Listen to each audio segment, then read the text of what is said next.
ezilenlerin gür sesidir o.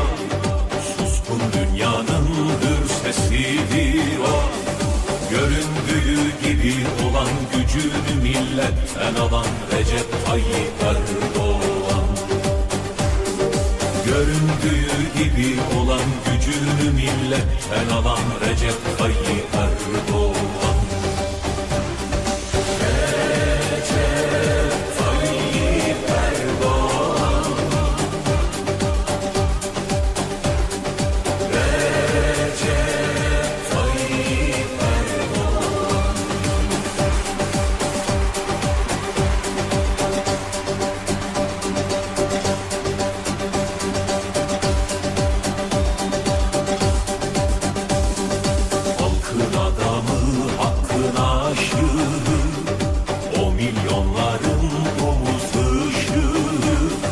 Mazlumlara sırdaş olan, gariplere yoldaş olan Recep Tayyip